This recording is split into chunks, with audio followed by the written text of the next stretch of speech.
그런가 하면 박영수 특검은 청와대 전 간호장교인 조혜옥 대위를 불러서 조사를 하고 있습니다. 강도 높게 조사를 하고 집으로 지금은 돌려보낸 것 같은데요. 조혜옥 대위는 역시 세월호 7시간에 대한 열쇠를 쥐고 있는 인물로 이렇게 보고 있는 거 아닐까요? 어떤 내용을 좀 물어봤을 걸로 예상하십니까? 일단 뭐 본인 그 세월호 당시에 본인이 어디에 있었는가에 대한 네.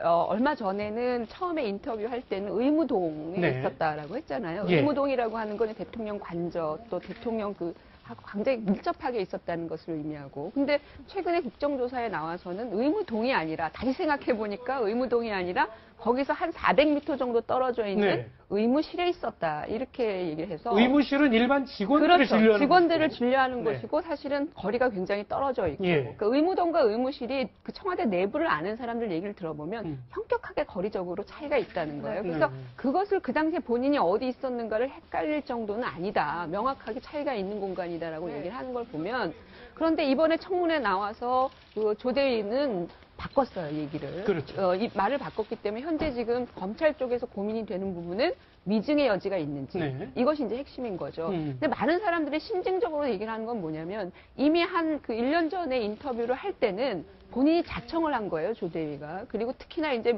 그때는 이제 이 부분에 대한, 그렇죠. 한 달 전에 그 관심이 없을 때 이제 했었던 부분인데, 그때는 또렷하게 기억했던 것이 한 달이 지나서 그거 아니다. 이렇게 되는 것은 상식적으로 조금 우리가 보기에도 말이 안 되는, 오히려 그 사건이 일어난 시점이 좀 더 가까운 시점에 더 기억이 또렷했을 수 있는데, 네. 이런 것들을 했은 거 봤을 때는 실제로는 이게 뭔가 좀 위증의 어떤 여지가 있어. 또 하나는 이 조혜옥 대위가 실제로 개인적으로 위증을 하고 있는 것이냐, 예. 아니면 군을 통해서 뭔가 압박을 받고 있는 것이냐. 네. 우리가 그 당시에 같이 동행했던 그 이슬비 대위. 예, 이슬비 네. 대위의 어떤 행태도 이런 것도 좀 미심쩍은 부분이 있거든요. 본인은 개인적으로 따라왔다고 그랬는데 뭐 공가 처리를 해줬다 이런 네. 얘기를 하고 말이죠. 그런 걸 봤을 때 사실은 이 개인적 위증이 실제로 조직적인 관여도가 있는 것이냐, 네. 이걸 아마 특검이 집중적으로 다루지 않았을까라는 생각이에요. 네, 의무동이냐 의무실이냐 정말 현격한 차이가 있는데요. 일단 청문회 당시 영상 보고 이야기 나눠보겠습니다.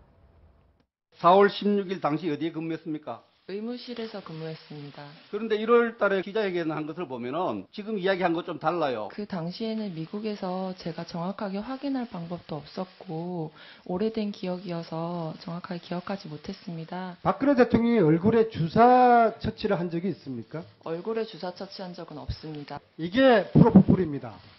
프로포폴을 본 적이 있어요, 없어요? 청와대 내에서는 구비하고 있지 않습니다. 본 적도 없습니다. 없습니다. 네. 그 증언이요, 굉장히 완벽합니다. 완벽해서 저건 어떠한 훈련을 굉장히 반복적으로 받았던지 그래요. 예를 들어서 이제 프로포폴 본 적이 있어요, 없어요? 그러면 일반적으로는 본 적이 없습니다. 그렇게 하는데 청와대에서 본 적이 없습니다. 굉장히 주안점을 두는 거예요. 그래서 청문회 특조위원이 뭐 얘기를 하면 그걸 더 이상 질문을 할 수 없도록 간략하면서 딱 부러지게 얘기를 하는 네. 거거든요. 빠져나갈 구멍을 만들고. 그렇죠. 그래서 제가 저걸 보면서 굉장히 완벽하다. 더 목소리도 굉장히 낮추고요. 네. 왜냐하면 조혜옥 대위 같은 경우에는 뭘 질문할 것인가를 충분히 답안을 예상할 수 있어요. 그러니까 우병우 전 수석이랄지 다른 어떤 증인하고 좀 다른 면이 있어요. 그런데 굉장히 완벽하다고 보고, 또 언론과 그 11월 달에 인터뷰했지 않습니까? 그것도 본인이 자진해서 인터뷰했다고 볼 수 없는 부분이 굉장히 많거든요. 근데 그때는 그래도 약간의 어떤 그 세월호 7시와 관련해서는 어느 정도 약간 냄새가 좀 나는 부분이 있었는데, 네. 청문회 때는 네. 한 틈의 오차도 없이 완벽하게 증언을 하는 거예요. 그래서 지금 특조위원들이 파고들지 못하는 겁니다. 그 부분에 대해서. 그래서 아니 왜 그렇게 기억을 하느냐.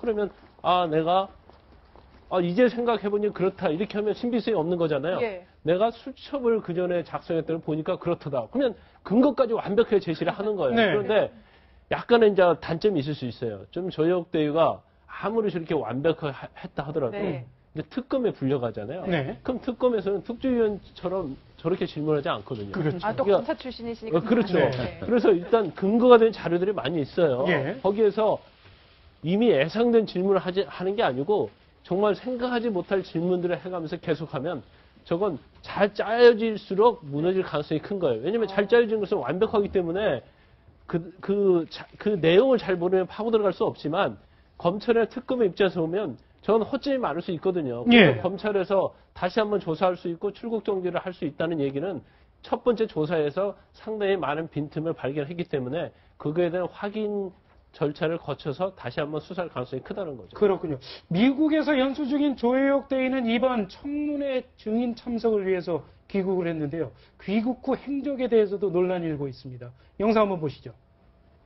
귀국 후에 군 관계자나 청와대 관계자 만난 적 있나요? 없습니다. 통화한 적도 없나요? 없습니다. 조대희가 일정표 지금 적어놓은 거에는 월요일 날 동기 3명 만났고 어제 저녁에 동기 1명 만났다.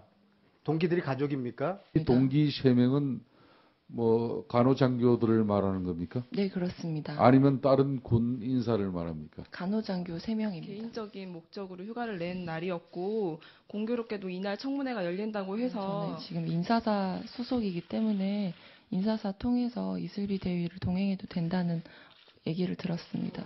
조혜옥 대위가 이제 저를 동행해서 여기를 와도 되는지에 대해서 국방부 측에 문의를 한 것으로 알고 있습니다.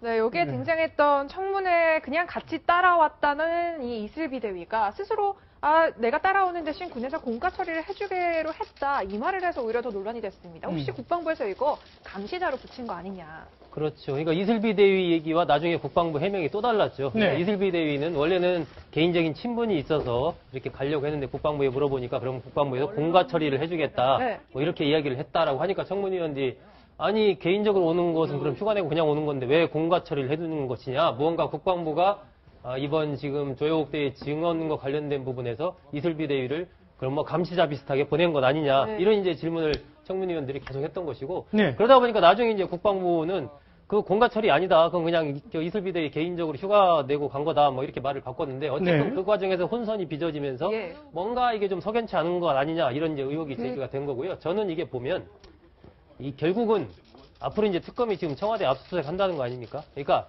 의무실에 있었나, 그당 세월호 그 사고 당일날 이 조 대위가 의무실에 있었나, 의무동에 있었나 등등 이런 부분들은 예를 들면 거기 근무일지 같은 것들이 분명히 남아 있으니까 압수수색해서 확인하면 금방 확인이 되는 것이거든요. 또 이렇게 시간이 오래 압수수색을 못하게 지났는데 싶기도 하고요. 그러니까 시간이 뭐 지났어도 현 정보 안에 있는 거기 때문에 기록이 네. 남아 있습니다. 남아 있고 지금 본다면 압수수색을 포괄적으로 하지 않고 필요한 부분에서 정확하게 이렇게 이른바 외과 수술식으로 하겠다라고 특검이 그렇죠. 이야기하고 네. 있는 거죠. 네. 여기에 대해서 거절할 명분이 저는 청와대가 약할 것이다. 음. 그렇기 때문에 물론 지금 세월호 저 부분에 대해서 특검이 할지 안 할지부터 아직 결정을 안 했습니다. 네. 최근에 보면 원래는 박영수 특검이 굉장히 그게 국민적 의혹이 제일 큰 사건인데 안 할 수가 있겠냐는 식으로 얘기를 했다. 수가 있다라고 얘기를 했거든요. 그리고 나서 정호성 비서관과 이 조혜옥 대위를 이 참고인으로 조사를 한 것이기 때문에 네. 저는 이 특검에서 조만간 아마 뭐 내일이나 모레 안에는 이 부분에 대해서 한다 안 한다 결론을 좀 얘기를 발표를 할 것으로 생각이 됩니다. 네. 결과를 좀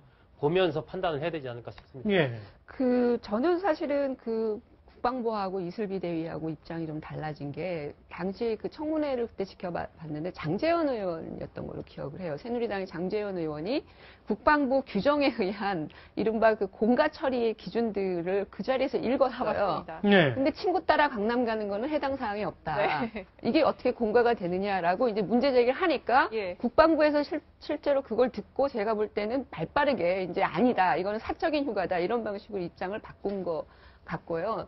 세월호 7시간이 지금 이제 특검 같은 경우에 초점을 맞추지 않는다라고 하는데 맞추지 않을 수가 없는 게 이게 지금 이제 탄핵하고 연동이 같이 되어 있는 거잖아요. 근데 물론 특검이 처리하는 내용과 헌법재판소가 처리하는 내용은 다르죠. 이쪽은 이제 헌법적인 부분들을 다룬 예. 것이고 그럼에도 불구하고 지금 헌법재판소는 계속해서 특검과 검찰에게 조사 내용들을 요구하고 있는 상황이거든요. 그렇다면 헌법재판소가 지금 7시간과 관련되어지는 부분을 세게 다루고 있기 때문에 이것이 기존의 어떤 검찰 수사 과정에서는 충분히 드러나지 않아서 사실은 헌법재판소는 특검에게 요구할 수밖에 없는 이런 어떤 상황이기 때문에 이걸 완전히 이제 외면하고 갈 수 있느냐라는 그런 상황이고요. 물론 네. 서로 이제 독립된 수사단이고 그 심의단이긴 합니다만 일정 부분 필요하다라고 보여지고 그렇다면 조대위 같은 경우에 어떤 증언들 이런 것들이 상당히 중요해질 수가 있거든요. 네, 그래서 지금 당분간 출국 제가 볼 금지에 때는 네. 조대위는 출국 금지를 할 것 같아요. 네. 특검에서. 그래서 오히려 그걸 통해서 뭔가 당시의 어떤 정황들을 포착하는데 오히려 그쪽에 좀 올인하지 않을까 이런 생각이 듭니다. 일단은 저는 이게 이제 헌재에서 얘기를 했고 그 박 대통령 측에서 대리인들이 구체적으로 제출하겠다라고 얘기를 했지 않습니까? 시간대별로요. 4월 16일 날 당일 부분에 대해서 거의 10분 단위로까지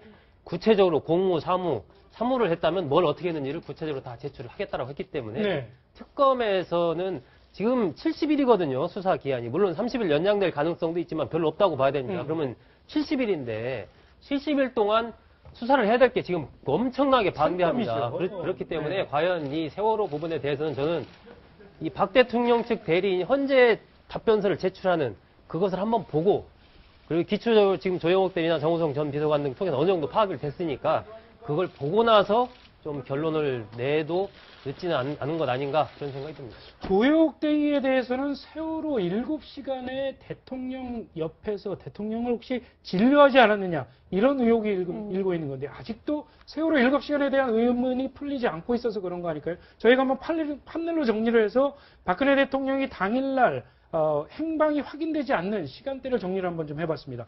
오전 10시 김장수 안보실장이 서면으로 보고를 한 이후에 오전 10시 15분에 안보실장에게 대통령이 전화를 한 이후에 지금 시간, 박근혜 대통령의 행방이 확인되지 않는 시간대가 10시 반부터 12시까지 그리고 1시부터 2시 57분까지 그리고 3차로 확인이 되지 않는 시간이 오후 3시경부터 15시 15분 중대본에 방문하기까지 한 3개 구간에 걸쳐서 한 1시간 반에서 2시간씩 지금 설명이 안 되는 시간들이 있어요. 이 시간들에 대해서 좀 계속 의혹이 풀리지 않고 있는 이런 상황이죠. 이거 전 국민이 지금 셜록 홈즈의 탐정 소설을 읽고 있는데 네. 과연 무엇이 있었을까? 이거 본인이 얘기를 하면 되는 것입니다. 네. 근데 저는 점점 갈수록 정말 박근혜 대통령이 국민들한테 설명할 수 없는 그 무엇인가가 있지 않았을까라는 생각이 개인적으로 확신을 갖게 되는 것은 뭐냐면 이렇게 조혁대위라는 것은 그냥 간호장교에 불과합니다. 이 평범한 여성이 출국금지까지 당해야 될 정도로 온 나라가 난리가 나 있는데 이 문제에서 정작 박근혜 대통령은 본인의 입으로 이 문제에 대해서 명쾌하게 설명한 적이 한 번도 없습니다. 네. 기자들하고 일문일답한 적도 없습니다. 그렇다고 본다면 일개 자연인 박상은의 개인적 추론에 의하면 정말 대통령으로서 국민들한테 숨기고 싶은 뭔가가 있지 않고서야 정치적으로 이 정도의 파장, 그 다음에 헌법재판소의 문제, 특검의 문제가 있음에도 불구하고 이 7시간 정도의 문제를 명쾌하게 설명하지 못한다. 네. 뭐가 있지 않고서야 설명 못할 이유가 뭐가 있겠습니까? 그래서 저는 마지막으로 그 안타까운 게 설사 처음에 7시간 의혹이 제기됐을 때 예. 조금 민망한 일이 있었다 하더라도 네. 그것을 매를 먼저 맞고 넘어갔으면 되는 문제인데 점점 좀 일이 커지고 있는 거 아닌가 이런 생각이 듭니다. 네, 이 와중에요. 박근혜 대통령이 2013년 영국 순방 당시에 사용했던 화장대 사진이 공개돼서 참 논란입니다. 손정석 국장님, 저희가 자료 화면을 하나 준비를 했는데요. 당시 화장대 사진을 보면은 이게 정말 그 연예인들이 분장받는 곳이라고 해도 과언이 아닐 정도로 조명이랑 이런 것들이 각가지 설치가 되어 있거든요. 이게 뭔가요? 저게 2013년 11월 달에 이제 박근혜 대통령이 영국을 방문했을 때 하루 묵었거든요. 네. 하루 묵었을 때 방 이제 거울 세팅한 사진인데 저 조명등이 있지 않습니까? 예. 저 조명등이 10개입니다, 개수가. 조명등이 10개. 10개. 그리고 장막이라고 해서 스크린이 하나가 있는 것이고, 네. 거울이 앞부분에 있는데, 거울의 가로 세로가 가로 1.5m, 세로 1.5m. 그래요? 큰 거울이죠, 네. 그러니까. 그렇게 이제 세팅이 된 것이고, 왜 저 장막과 거울이 꼭 필요한가라는 부분에 대해서는 이제 나오는 얘기는 박 대통령이 어쨌건 이 주변이 환해야 된다. 네, 대낮처럼. 예, 그러니까 조명이 확 비치고 거울이 있어야 된다. 그리고 이제 딱 얼굴이 비쳤을 때 얼굴 말고는 다른 것들이 거울에 나와서는 안 된다. 그러니까 장막으로 딱 가리고 내 얼굴만 거울에 딱 비춰야 된다. 네. 해서 이제 저런 장비 세팅이 필요하다라고 이제 얘기를 했다는 것으로 그렇게 알려져 있습니다.